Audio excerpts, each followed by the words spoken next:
What's going on, guys? Welcome back to another video. We are going to be doing another car video today. Had the idea for a while to start playing around with different things and really try and make these videos way better quality. And today we are doing a video on a car that we've done before, but Mike is actually going to be giving me a hand from now on with doing the B-roll shots and things like that.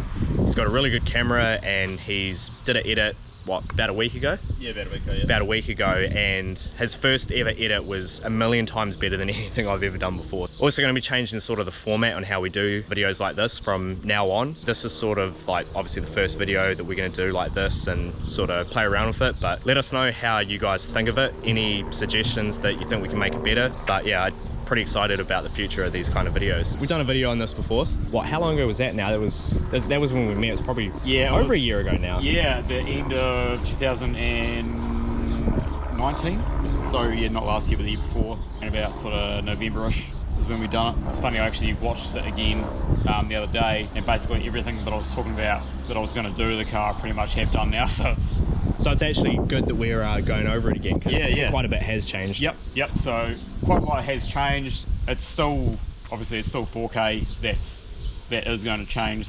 Everyone's still ripping me out about it being 4K. It won't be 4K forever. Yeah, so everything that's been done is basically bulletproofing the whole car, so that when I decide what engine to put in it, everything else is already set to go.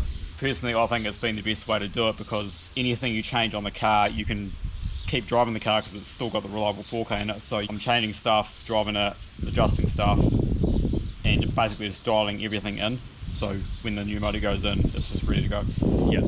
So yeah, you're making changes, making upgrades, and you're still able to enjoy it. Yeah, exactly right, yeah. I guess we'll start off with the body. There's nothing really in the body that's changed. No, so on the outside, it's just the front lip. We'll put a front lip on it. We have changed the flares.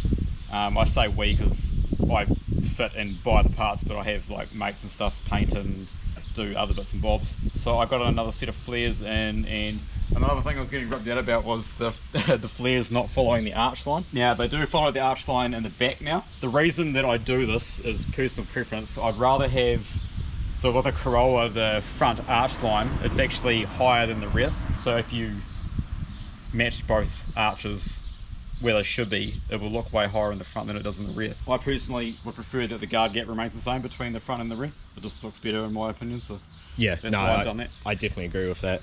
Wheels, these wheels are different. You didn't have these on the last time, did you? Yeah, so they are the same wheel, but they're another set. So I've got the polish set still in the garage. These ones here I bought just so I could have the same specs with semi-slicks tyres. So these have got semi-slicks on them now, which are a lot better. I've only managed to do one track day since I've had them on, and it was kind of drizzly, so I haven't been able to really make the most of them yet to see how good they are yet.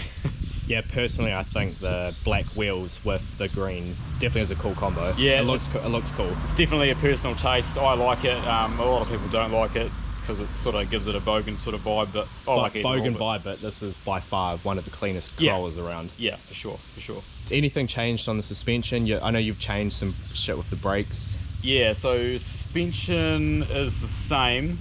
So you're running BCs, weren't you? Yeah, so BC Golds. It's got custom spring rates in it, hard race front tension rods. We've gone all through this before, but I'll just quickly run through it again.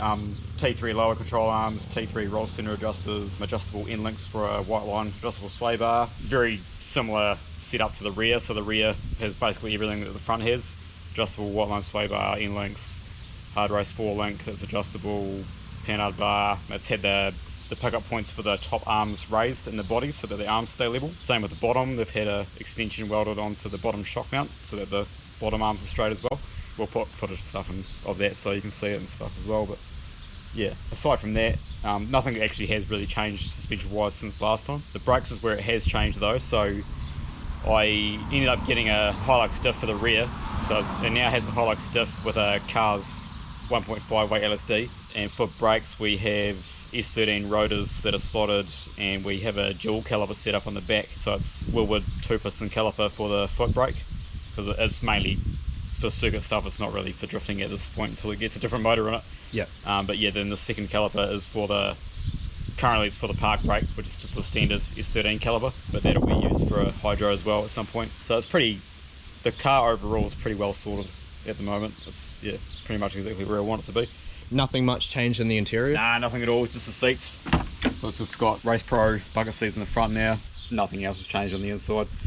Yeah, this interior for a car of this age is still super clean. Yeah, so it's cool, but nothing's changed since last time. But yeah, like you can saw like nice black interior. Everything's been redone since I first originally bought it. I remember you saying something that the center console was out of a Honda. So a lot of people in the comments of the other one were asking what the console was out of, and I did literally say in the video what it was from. But, yeah, it's from a I don't know what shape Integra it's out of, but it's like 95 2000 shape Integra. That center console's out of that, and it literally fits in real well. Obviously you got to like mount it, you got to sort out a mounting situation for it, but it fits the car real nice. I just really love the way that this car looks. Like, you can't beat these old sort of boxy style cars. Yeah. And if they're done clean and done well, these things are so cool. I unfortunately I was born too late to catch the wave of these things. Yeah. But I still definitely want to own one day. Yeah. I'd love to put a rotor in it. Oh, and one. Yeah, I'd do the same, but I sort of... You've been there, you've done that. Yeah. And yeah, I definitely didn't want to sell that car. It was more of to buy a house and be adult and stuff about it, but at least you still got something sick now. Yeah, definitely. Yeah, and that was another reason why it was 4K. It's cheap to run, and it's fast enough to have fun with it, but it's not it's not fast. Don't get me wrong, in a straight line, you know, this thing's pretty slow in a straight line, Yeah. but round the corners you can you can really push this thing. Oh shit, yeah. Oh, you've been in it. Yes. Yeah, definitely. It's yeah, once we just figured out that it's got like next to no caster in it, so the steering is quite sort of vague at the moment. So once I get another alignment next week, we'll take it around the hills then and show you what it can do then. Yeah. So just sort of the way it feels at the moment, it's not really confidence inspiring. It feels a bit wandery mid-turn. So you're saying you are going to put a motor in it. Do you have a few ideas on what you do want? Many endless ideas. Endless ideas. Give us the top two or top three if there's... Well, so if money wasn't an option, I'd love to put a 20B in it. Oh yes. What, NA? Yeah, probably NA. Yeah, NA. It's like S2000 engine would be the other one, but I've sort of talked to a lot of people, and if you're going to do that, then that K series is probably better because they're cheaper. They make roughly the same power. You can build them to make them rev the same as a S2000 engine as well. What, like the K20 is it? K20, K20A, I think the K24 also. It's just the 2.4 version of it. Yeah. F20C's, it's been done heaps before, but it's pretty uncommon here. I've only ever seen one other car that has it, and it was a drift car that was from yonks ago as well, which ironically I'm pretty sure that car has a 20B in it now. Well, it did back in the day. We're talking like way for 5-10 years ago. Oh, are you talking about Hugo McLean's one? Yeah, I'm not sure of his name, but it's like a dark bronzy... Is it A85? Yeah, A85 or something. Yeah, that used to have a K. Yeah, they used to not K. That used to have that Honda motor. Yeah. And then he brought that out and put that 20B in. Yeah. Yeah, I remember I was living up north when he did that, and my old man used to take me to D1NZ events all the time, and I remember seeing that car a few times. Yeah. That was rowdy with the 20B. Yeah. Oh, I'm jealous you got to see it in person. It sounded hectic. Yeah. I remember seeing that thing, I think during the 2014 D1 season in Tauranga. Yeah. And just the sound of that 20B billowing off the concrete walls and stuff, that was definitely awesome. I'll just for reference, this is the video of my old one that I used to have.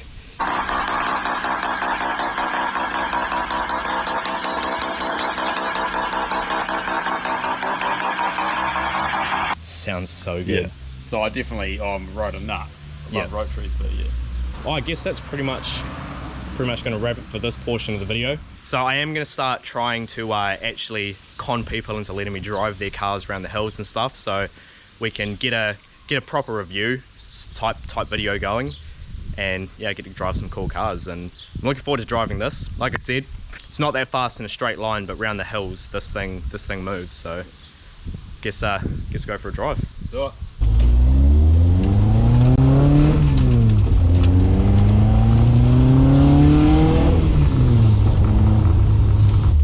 So we've been driving for what, 10 minutes now. Yeah. Let it warm up.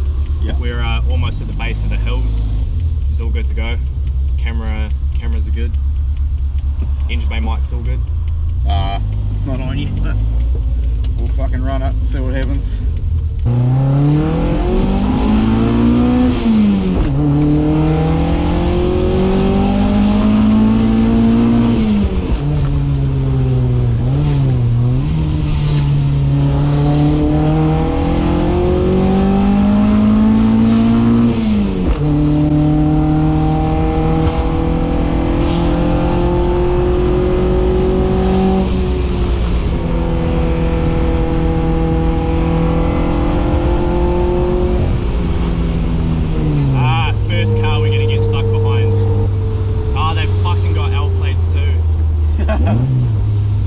What a place to learn to drive.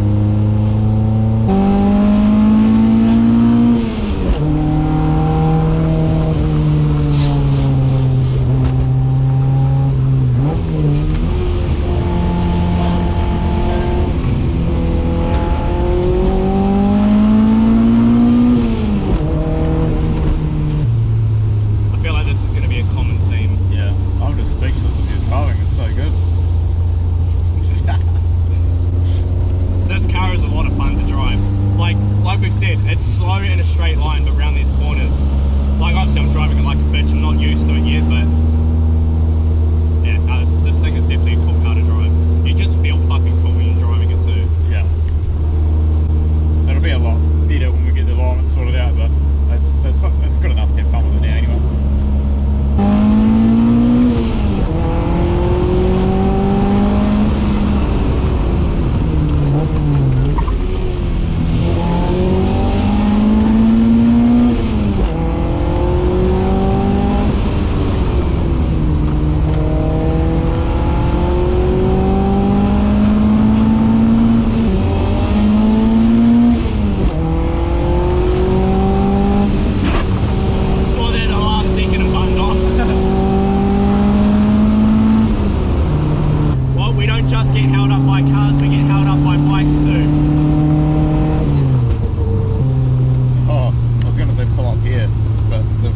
They fucking ruined Gibby, so why are you braking so much? He's trying to slow you down. You know, I really like how this car feels. It's super planted, like there's tons of grip. The alignment does seem pretty, like when you go over a bump, you can kind of like offsets and you're pretty wavy on it. Yeah. But this car's a lot of fun to drive. Yeah, so basically the problem with it is we have like no caster on it, which helps a lot with stability, turning, that sort of thing. So off center steering, it's not as direct as it should be, and then mid-turn it's not as stable as it should be either. So once we get some more caster into it, it should feel a lot better. Yeah, this thing is going to be an animal with a more powerful motor. I can't wait to see you drift this thing. Fucking hell, it's going to be sick. I went out to our friends in Sheffield the other weekend and found a quiet, unused road and done some donuts in it just to see if the LSD was actually working, and it is. That's when you know the brakes are on, they start squealing at you. Yeah. Just like the compound of the pad and the back is quite aggressive. Oh yeah. So I can't, unless I change pads, I can't really get rid of the squealing. Yeah. What was your last experience in this car? Okay, so I had my 21st almost a month ago now, and had a bunch of people come around. Obviously invited Mike around, came around and having some drinks, and he says, oh yeah, I'll be back. So he leaves for what, probably an hour. Yeah. And he comes back and he's got a sober driver driving this with some other mates, and well, we would have left my place around like 10, 11 o'clock. Yeah, about then, yeah. Yeah, we didn't get home until about 7:30 the next morning. We were drinking, there was a sober driver, a few other cars as well, but yeah, I don't remember too much from that night. Yeah. It was a good 21st. Yeah. I remember it was a fucking big job, but it was an awesome night. It was cool. Yeah. Like 3:30, 4 a.m. missions to get my camera. Oh yeah, that's right, you went back to yours to get the camera. Yeah, someone had the idea of going to Diamond Harbour to see sunrise. Yeah.